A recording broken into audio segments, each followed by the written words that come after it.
Hi friends, welcome to our channel. Brahmamudi serial next ఎపిసోడ్లో ఏం జరగబోతోందో ఈ వీడియోలో చూసి తెలుసుకుందాం.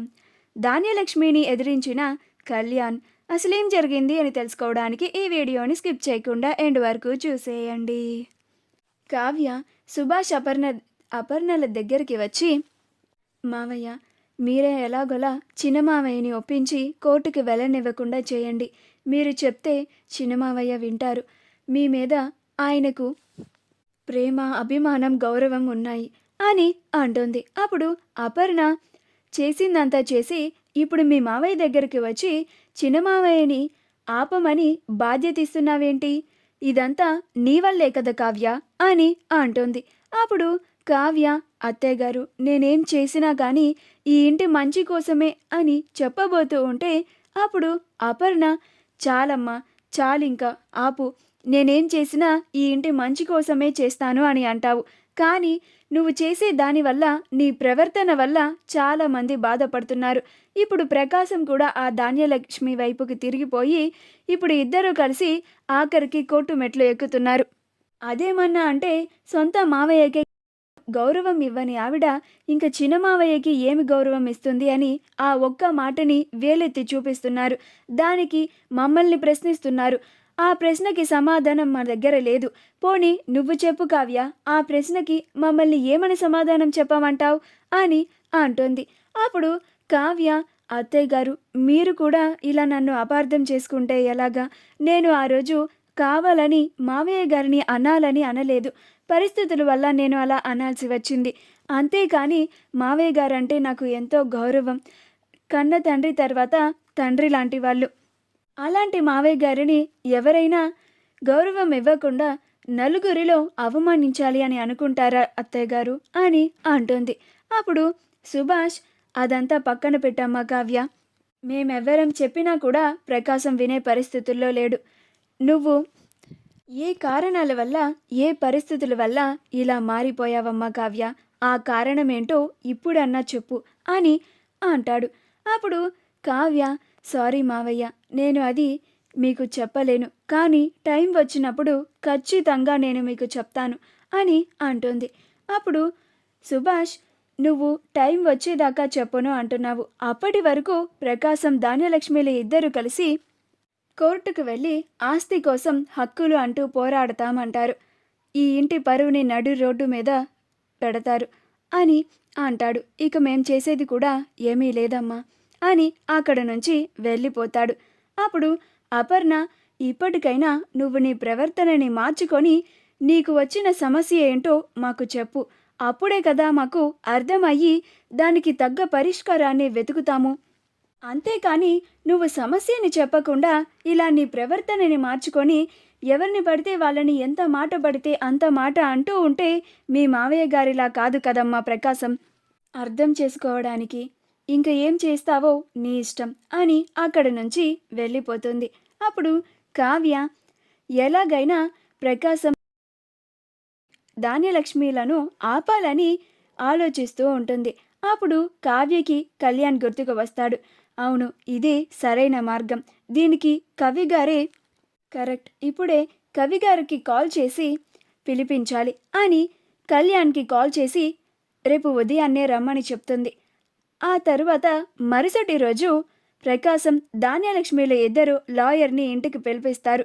అప్పుడు ఇందిరాదేవి, రే ప్రకాశం, నువ్వు ధాన్యలక్ష్మి ఇద్దరూ కలిసి ఇలా ఆస్తుల కోసం కోర్టుకు వెళ్ళడం అసలేం బాగోలేదురా.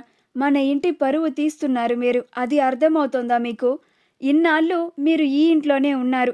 మీరు చిన్నప్పటి నుంచి ఇక్కడే పుట్టి పెరిగి ఇంత పెద్ద అయ్యారు. ఇప్పుడు మరో తరం మీ కొడుకులు కూడా పెరిగి పెద్దవాళ్ళయ్యి పెళ్ళిళ్ళు కూడా అయ్యాయి. ఇప్పుడు మీరు ఆస్తుల కోసం గొడవలు అంటూ కోర్టు మెట్లెక్కితే ఈ ఇంటి పరువేం కావాలిరా అని అంటుంది. అప్పుడు కావ్య, లాయర్ గారు, ఈ ఇంటి యజమాని ఆస్తి కొడుకులకి చెందుతుందా లేక మనవళ్ళకి చెందుతుందా అని అంటుంది. అప్పుడు లాయర్, అదేంటమ్మా అలా అడిగావేంటి? ఈ ఇంటి యజమాని ఆస్తి వాళ్ళ కొడుకులకి కాదు, మనవళ్ళకే చెందుతుంది అని అంటాడు. అప్పుడు కావ్య, మరి మీరు ఈ యజమాని కొడుకు తరపున ఎలా కేసు పెట్టడానికి మీరు ఇలా ముందుకు వచ్చారు అని అంటుంది. అప్పుడు లాయర్ గారు, నువ్వు చెప్పింది కూడా నిజమేనమ్మా. ఇప్పుడు ఈ ఇంటి యజమాని కొడుగ్గా ఆయన కేసు పెట్టినా కానీ అది చెల్లదు అని అంటాడు. అప్పుడు ధాన్యలక్ష్మి, శభాష్ కావ్య, నిన్న ఏమో బ్రతిమలాడుకున్నావు, ఈరోజు తెలివిగా మాట్లాడి నా భర్త కేసు పెట్టితే చెల్లదు అని నిరూపించావు. నువ్వు ఇలాగా మాకు ఏ దారి లేకుండా చేయాలని చూస్తున్నావా? నువ్వు ఏం చేసినా కానీ నేను అస్సలు వెనక్కి తగ్గను.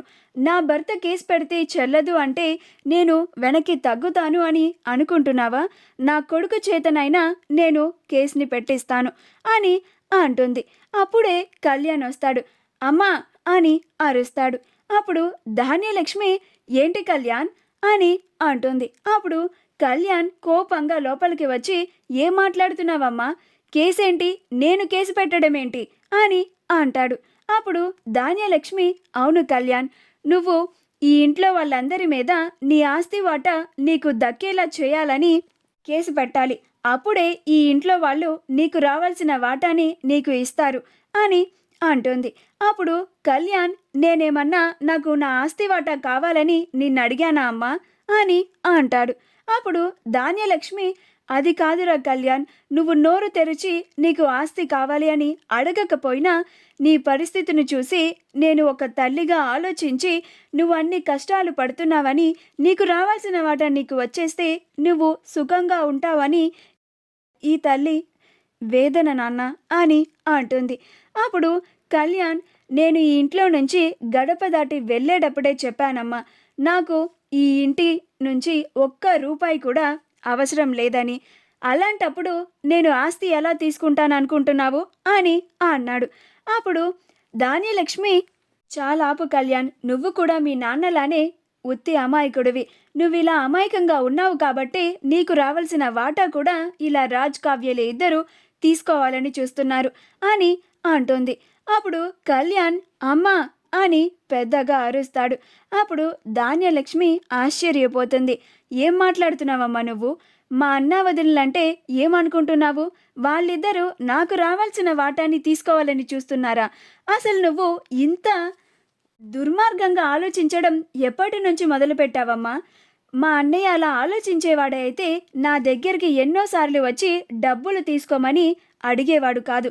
తిరిగి ఇంటికి రమ్మని బ్రతిమిలాడేవాడే కాదు. ఇంకా మా వదిన సంగతి వస్తే, మా వదిన నాకు అమ్మ లాంటిది.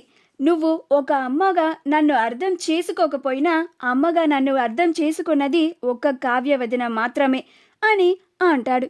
మా వీడియో కనుక మీకు నచ్చినట్లయితే లైక్ చేయండి, షేర్ చేయండి, మా ఛానల్ని సబ్స్క్రైబ్ చేసుకోండి. పక్కనే ఉన్న బెల్ ఐకాన్ని క్లిక్ చేయడం మాత్రం మర్చిపోకండి.